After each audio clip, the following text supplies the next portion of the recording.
entrepreneur. It's Dr. Sophia Satterwhite, founder and CEO of She Heals the World. I'm so happy that you are tuning in to today's episode to hear the top lifestyle and business tips from women entrepreneurs all around the globe. If you found this show helpful, be sure to share it with a friend. That's how our community grows. Today's guest is coming up next. Hey everybody, welcome to the She Heals the World talk show. So today I have Yodit joining us, who is a wedding and event planner. And I'm so excited to introduce you to her brand. She has such a beautiful brand and she does such beautiful work. She's been featured in so many different places and on so many different magazines. And she's going to not just share her business with us, but she's also going to share how to successfully land a magazine feature. So Yodit, I'm so excited to have you with us. Welcome to the show. Thank you so much for having me. I'm so excited. Totally. So can you just tell us exactly what you do? Like, give us the background on your business and how you got it started. Definitely. So I got involved in the whole world of event planning at a very young age. My parents migrated here in the DC area where I'm from in around the 60s, 70s. And when I was born, they pretty much used to always host a lot of parties and events at the house. So they came from Ethiopia, and our culture really is surrounded about community and about just togetherness.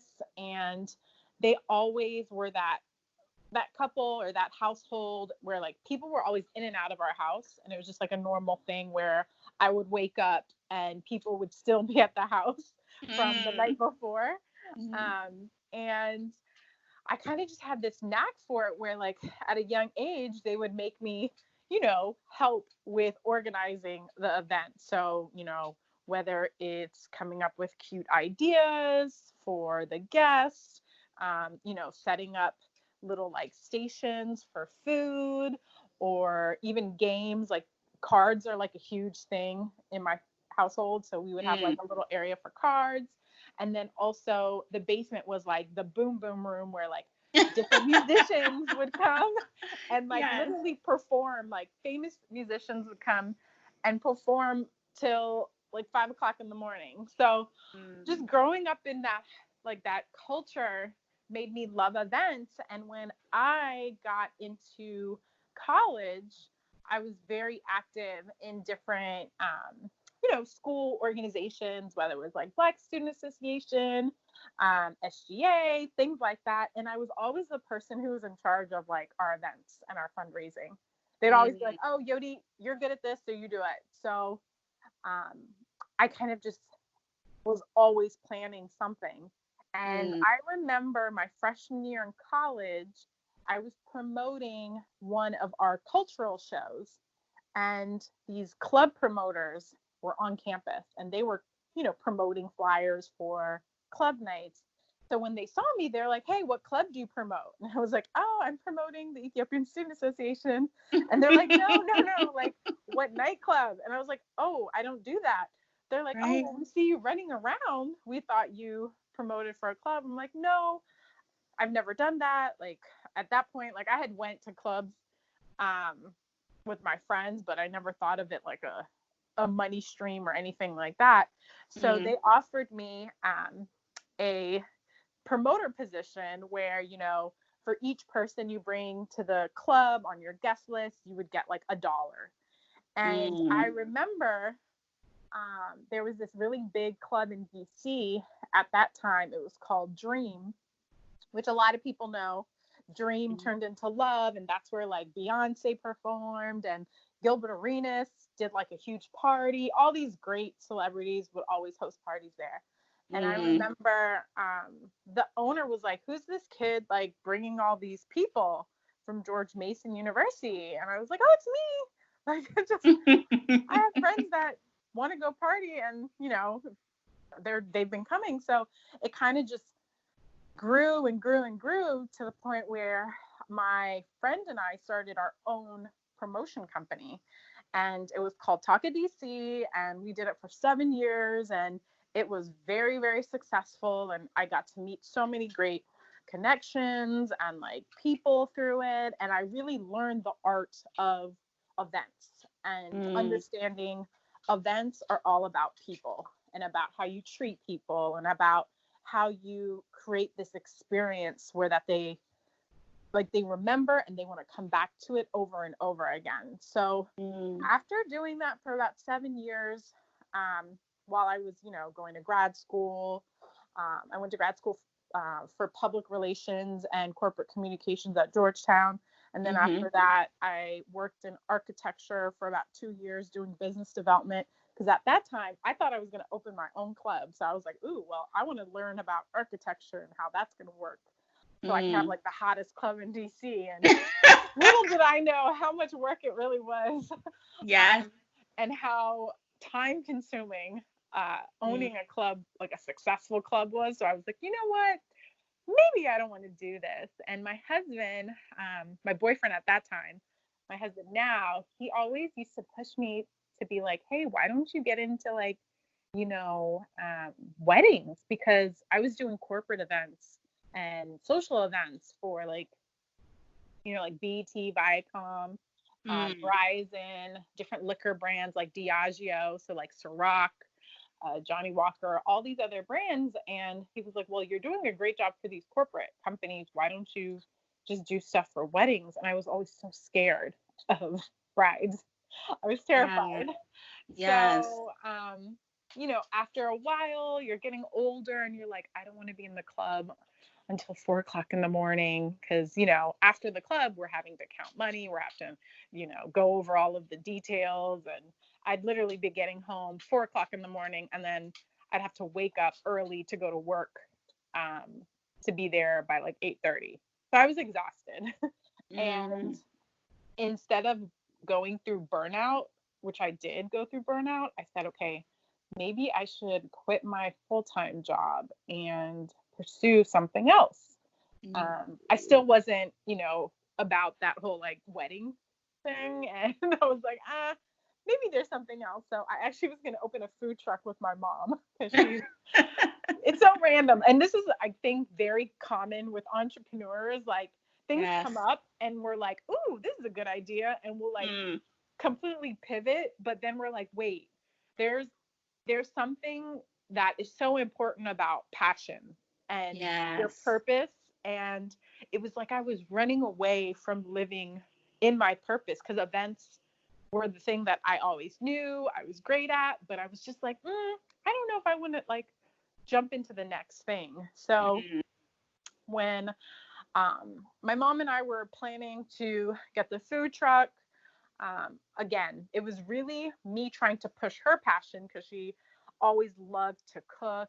And I thought it was like a really great time. It was like right at the peak of when food trucks were like really cool in like I think it was like 2012 and the beginning of 2012. And I had quit my job. Like I had created a business plan. We had done all that stuff.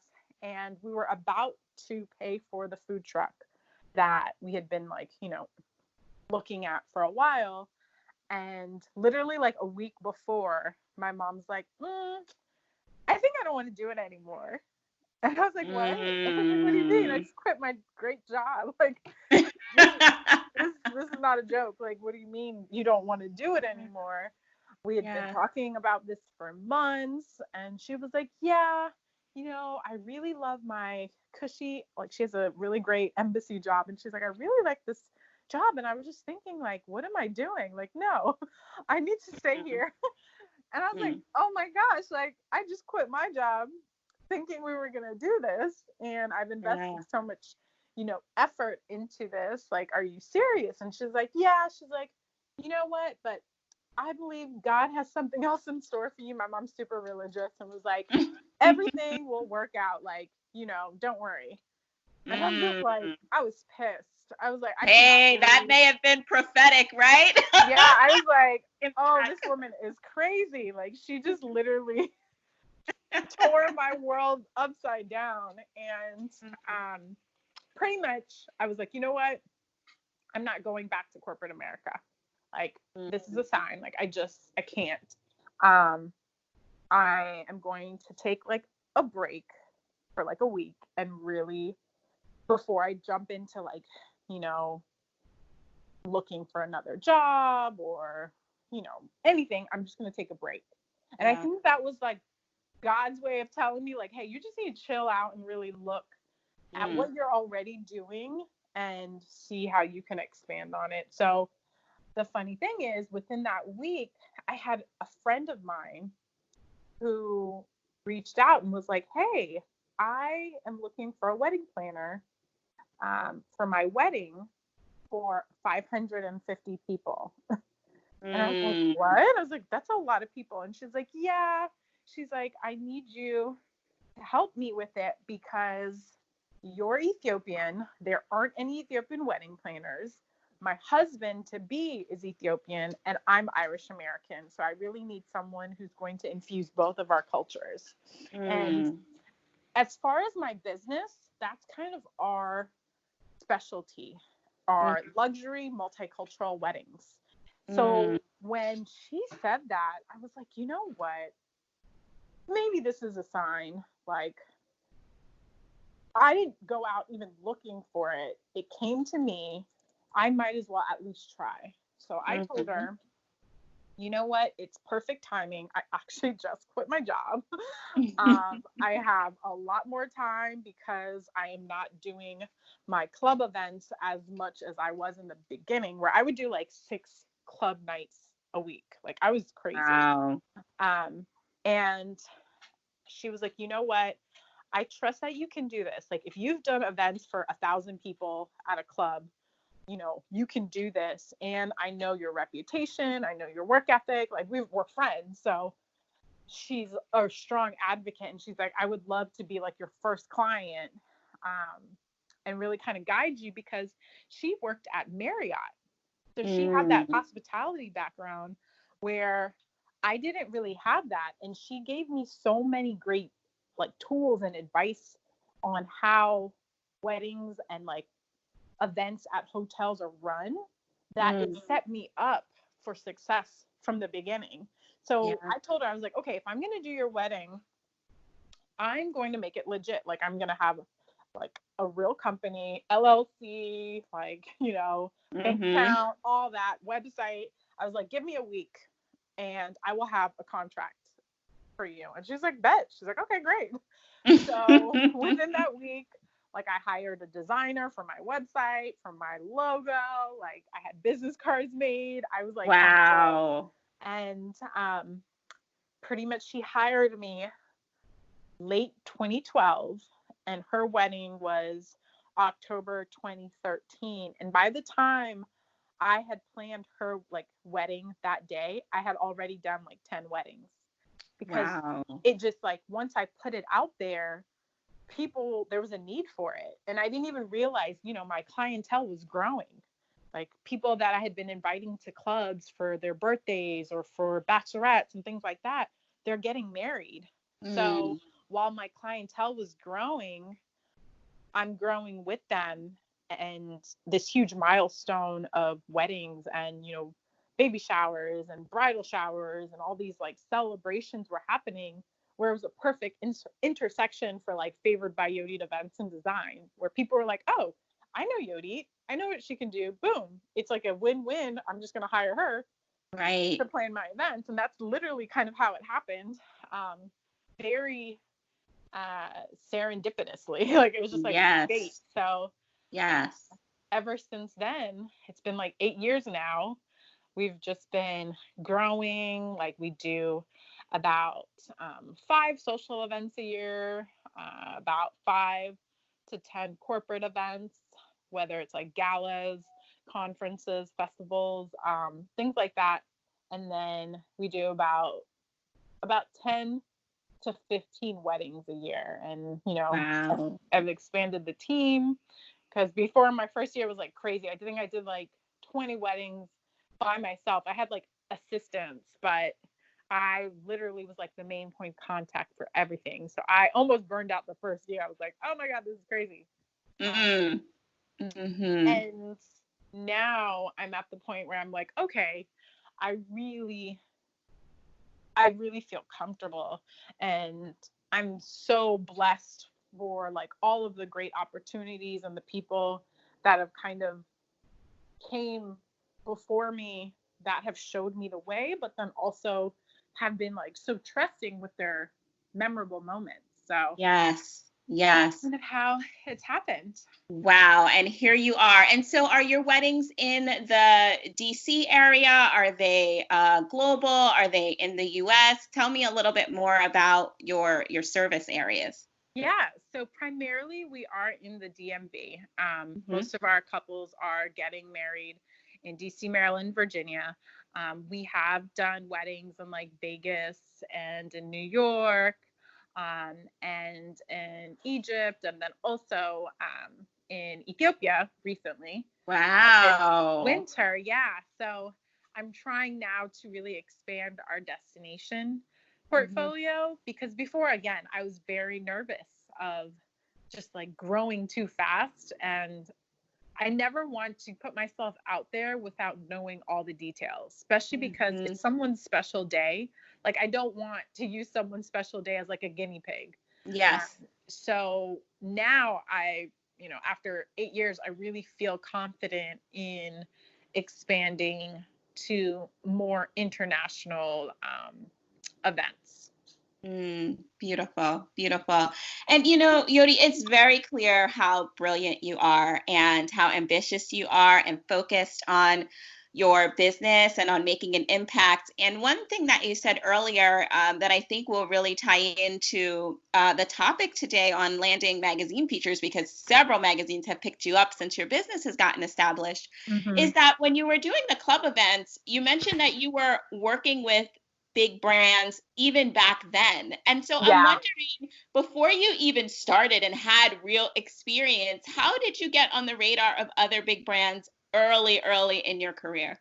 Yeah. Again, like I feel like my success has stemmed from amazing relationships and Mm, just doing the work.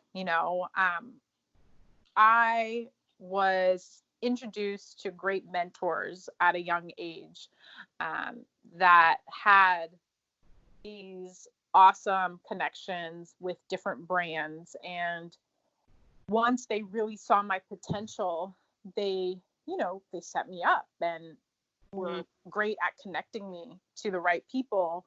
And that's all I think people really need. If you introduce me to someone, that's it. Like, I'm going mm, to do the rest. I'm going to show out, work my butt off in order to help them with whatever they can, and also to show my value so that mm, they can also do the same thing. And my clients, I always say, are like my biggest advocates. Like, they're the ones who, after we produce like a wedding or an event for them, they're the ones that are telling their friends or telling their coworkers, and literally getting us new business.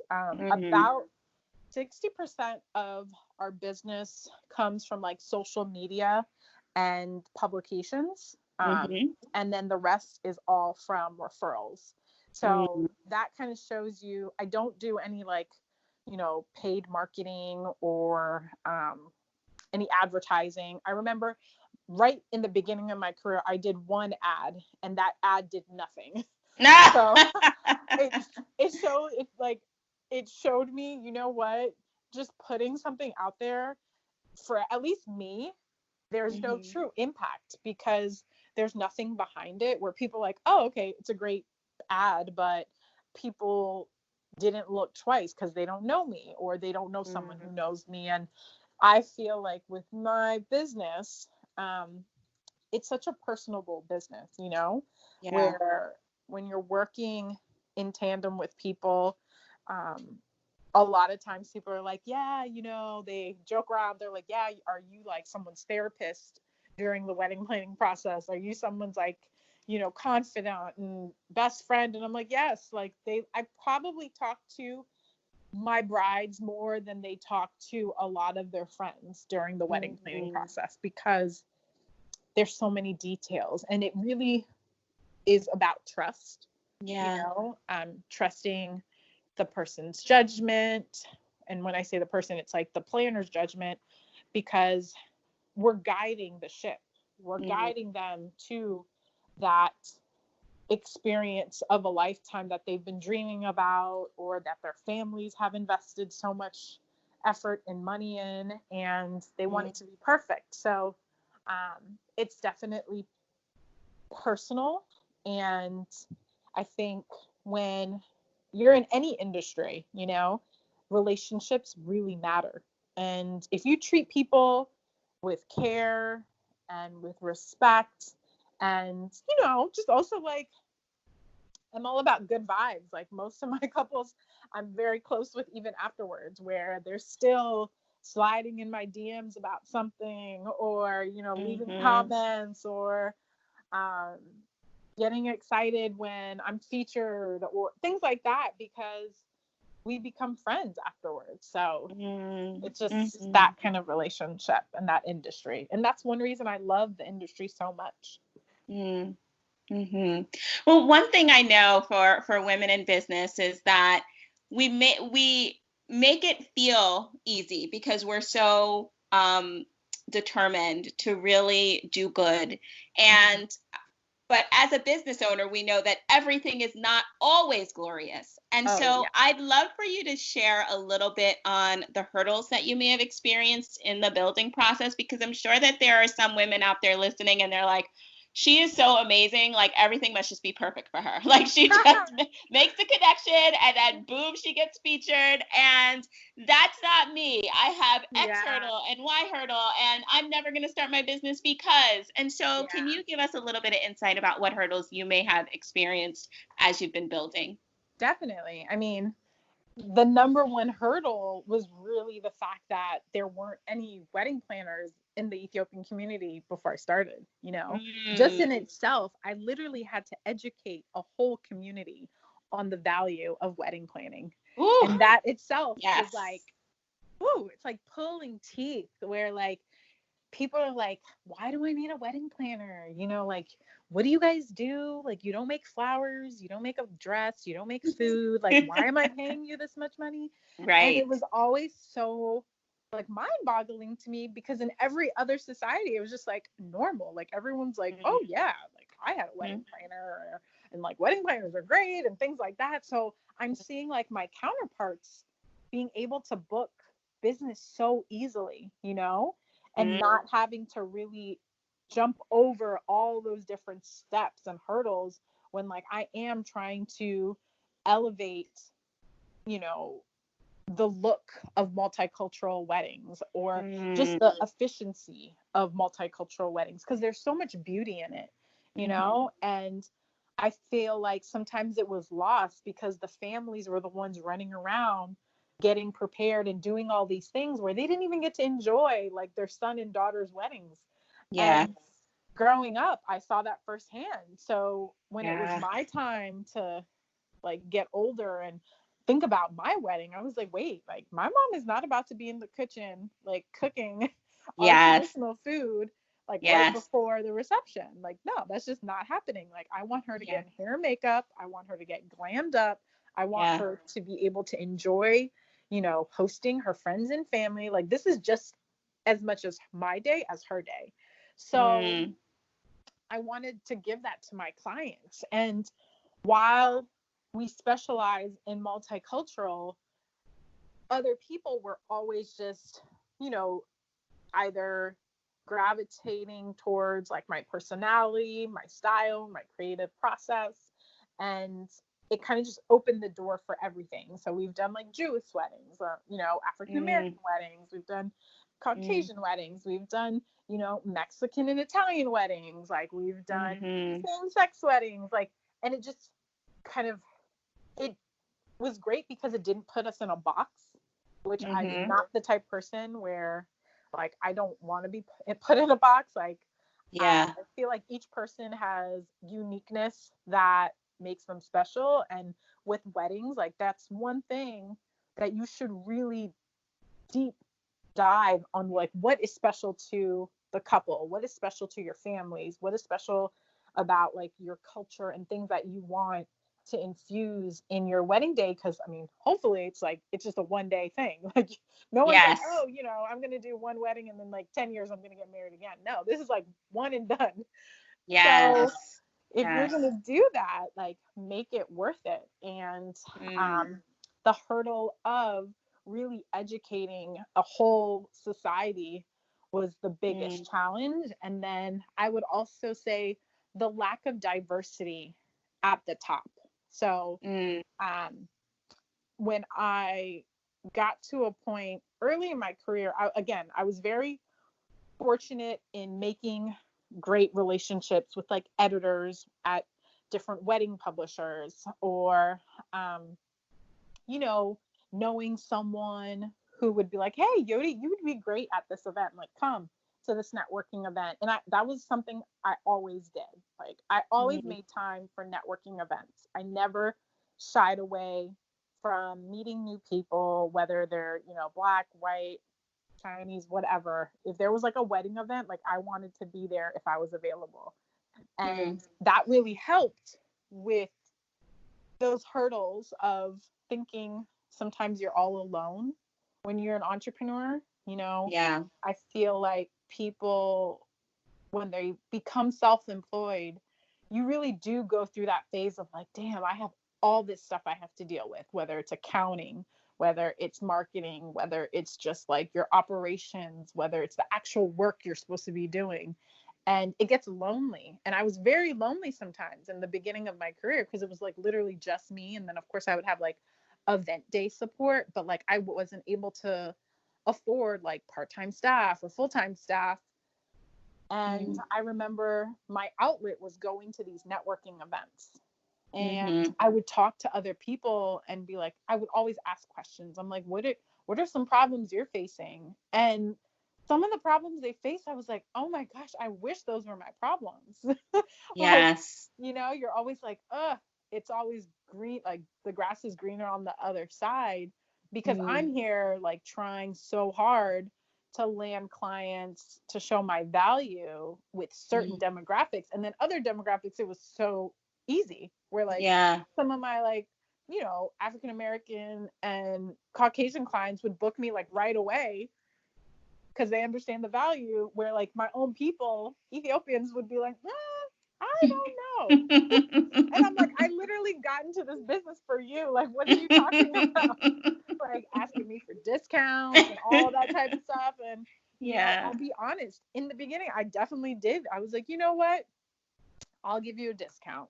And then after you discount yourself, a few times, then you're like, wait, I'm doing so much work. Like sometimes I would be doing more work for them than I would do for other clients. And I was like, that's a disservice to my other clients. Like I'm burning out. So I changed that. And I was like, you know what?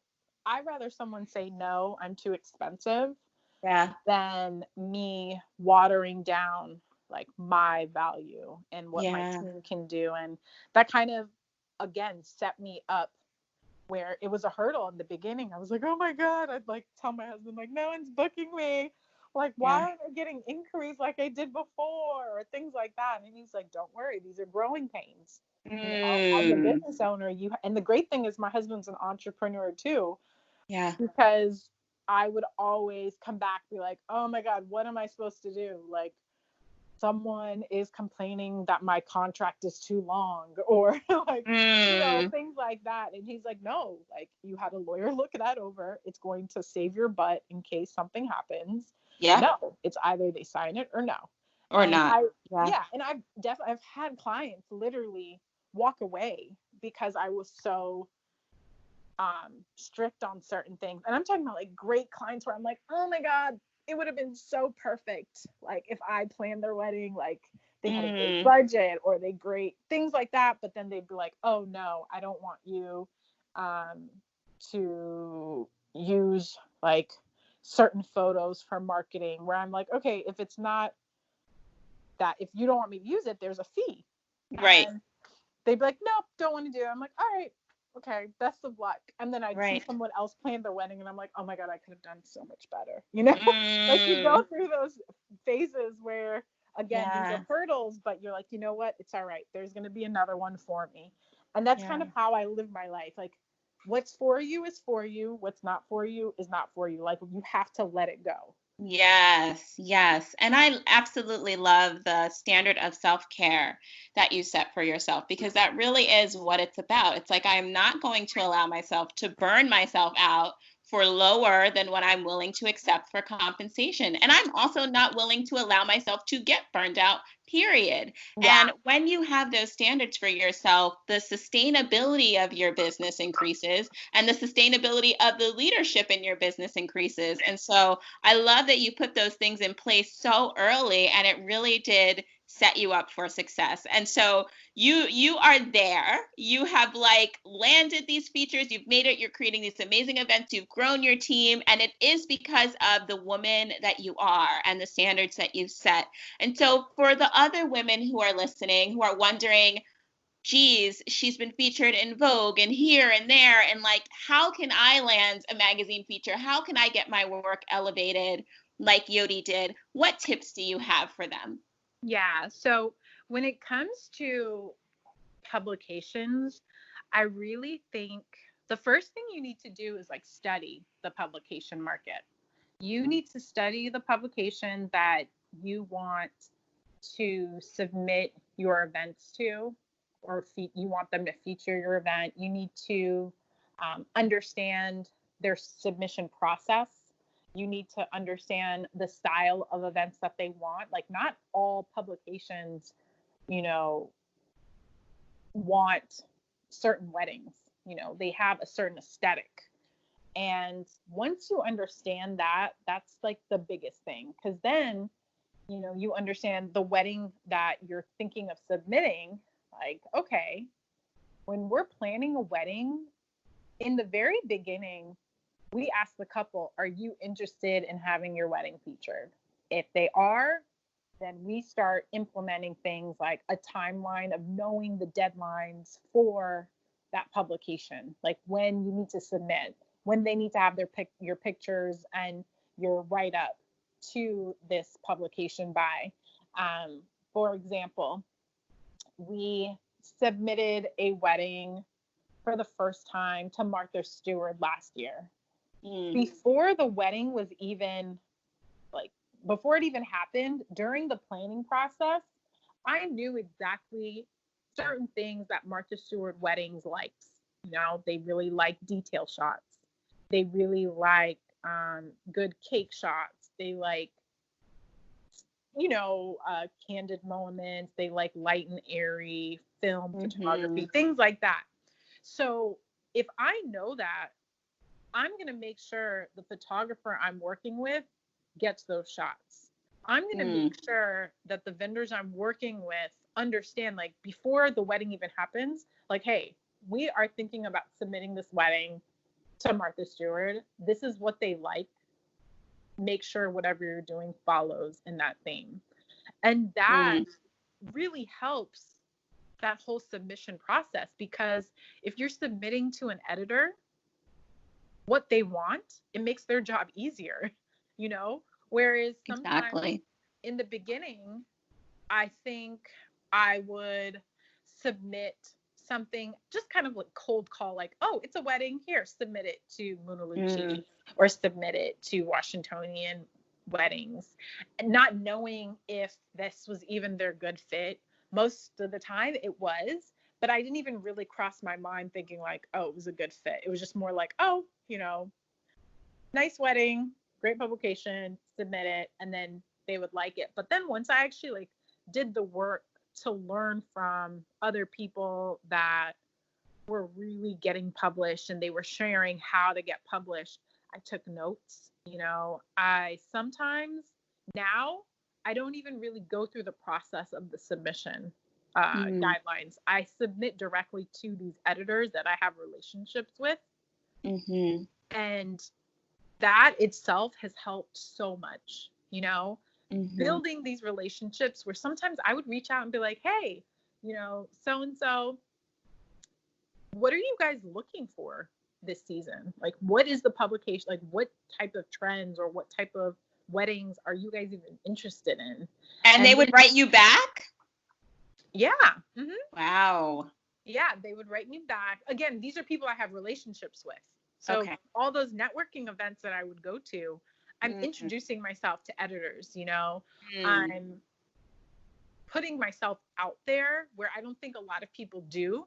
They just think, oh, I'm going to cold call or cold email someone and expect them to like respond like quickly. No, if you have a relationship with someone, yeah, they're going to respond. Even me, I get a ton of emails where I'm sure like my virtual assistant is like, girl, like, who are these people? Like, why are they emailing you? And I'm like, if I don't know them, they go into one pile, you know, and then I will get to them later. But if it's someone I know, they're in the more, you know, action, like you have to take care of this right now pile. And that's the same thing with anyone, I think.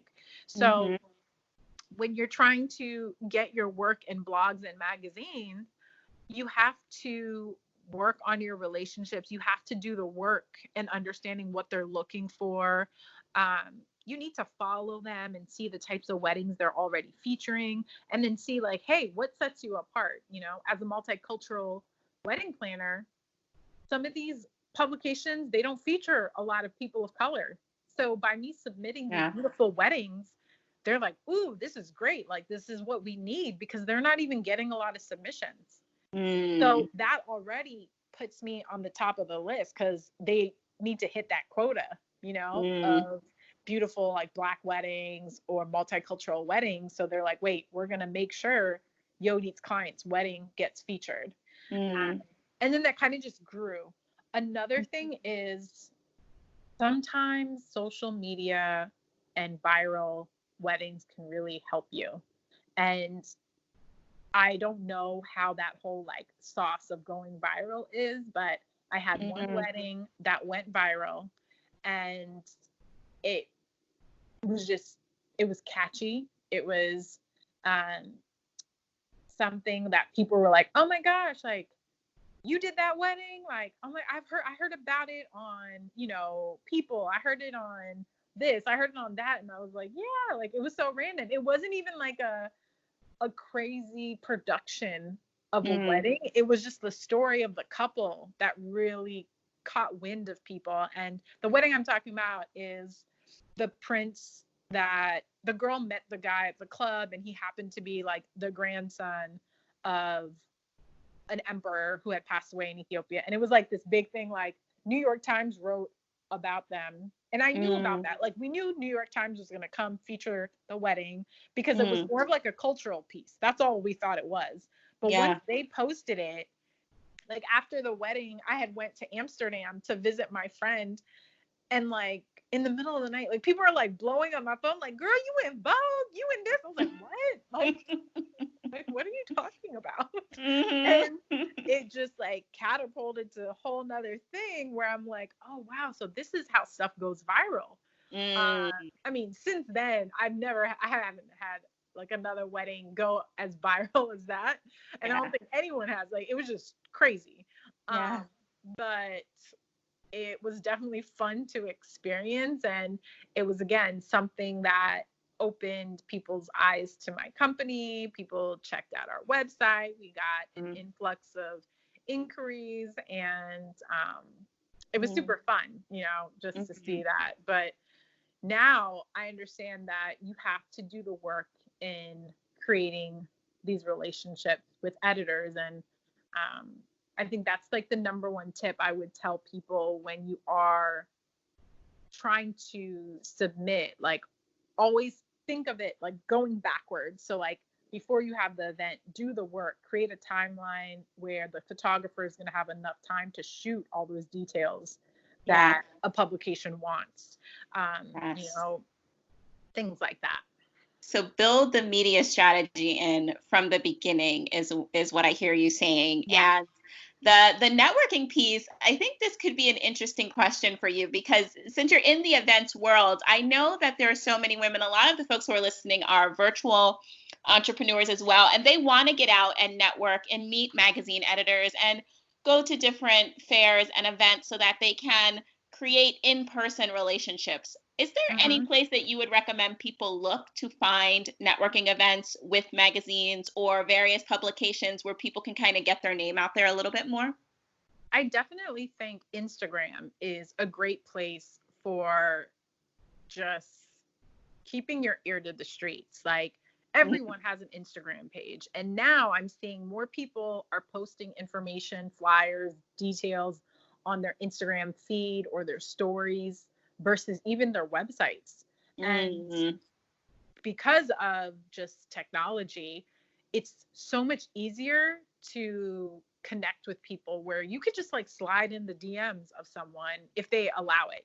Like there's certain Mhm. privacy levels, but I've seen like this one entrepreneur friend I know, she constantly would follow people that she wanted to connect with and would be in their comments, would be in their DMs, would send them stuff. So like a lot of people that have products, you send your products to these people. That's like the best Mm. way to create a relationship. Yeah. So I would tell people use Instagram to connect with these like magazines or magazine editors and really create that relationship, or say like, Mm. hey, can we do a Zoom call, or things like that, where again, when you're doing a Zoom call, don't expect it to be an hour. It could Right. be 15 minutes. Right. Right. But Right. there's nothing wrong with at least asking. You might Yeah. not get 100% response rate, but Mm. there might be one person out of the 10 editors that you reach out to that might say, yeah, sure, like, Mm. I'd be happy to get on a quick Zoom call or something like that. Yeah. And one thing that you just said, Yodi, is that folks who are, I mean, at some point outside is going to open back up. Yeah. And if you're looking at connecting with editors and you're following them on Instagram, one thing that you can probably do is look at their stories and look at their posts and see what events they're going to. I mean, almost Yeah. everybody posts about where they are and what they're doing. And then you can say, okay, that editor was at this event on this date. Next time that event comes up, I'm going to be there, or I'm going to Google the name of that event and see if there are other events like that where I can meet other people. And I mean, I think that there has to be an intention behind um, putting yourself out there. It's not just going to happen overnight. You have to really be intentional about networking and going out there and following people and inserting yourself into those circles so that you are discovered and can start to develop those relationships. So that is super helpful, giving us your perspective on that and how you kind of did it as well. And so I'd love for us to just reflect on, if you could look back and give your 10-year younger self any piece of advice, what would it be? I would definitely have told myself to um, not dwell in when like someone says no.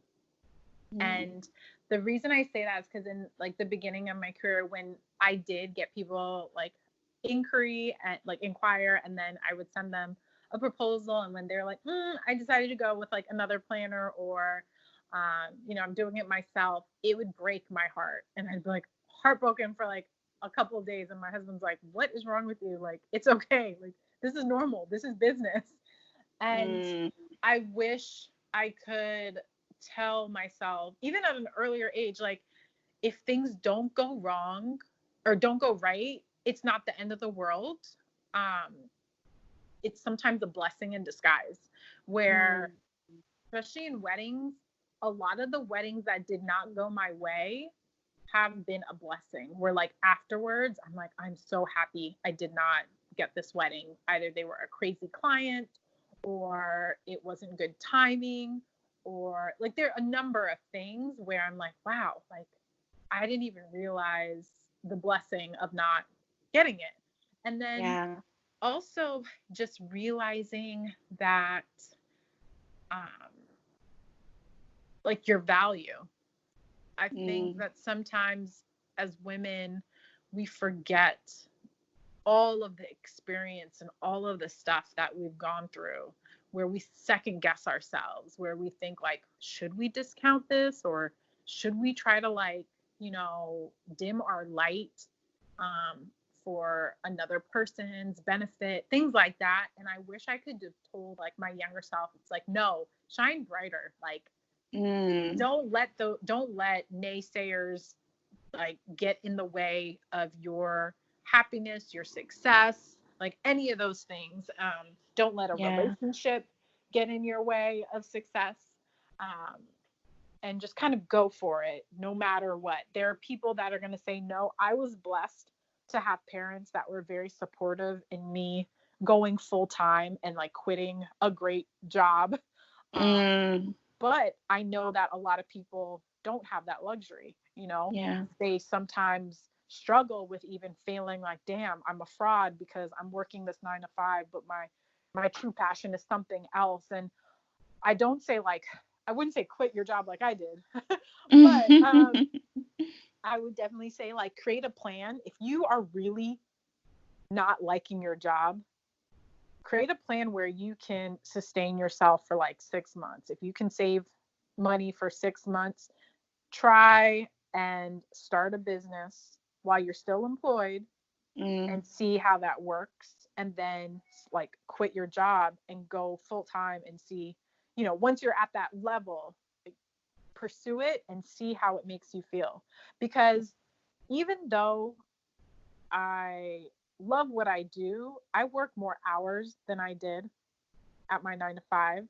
You know, I have responsibility now as an entrepreneur than I did at my old job, you know. Some months I'm making more, some months I'm making less. As an entrepreneur, it's like that up and down, you know. If you feel like, hey, I feel comfortable getting a monthly check, I know exactly how much money I'm gonna make, like that helps me not get stressed out. Entrepreneurship might not be for you. I will be honest, because I also went through that whole like roller coaster phase and not understanding like, oh my God, is this normal? And again, like having my husband and other people tell me like, oh girl, this is normal. Like you just need to properly save. You need to get like your money in order. You need to get QuickBooks. You need to just manage a lot more, where before you're just getting a check, it goes into your account. You know, you've got auto pay for everything. You are just chilling.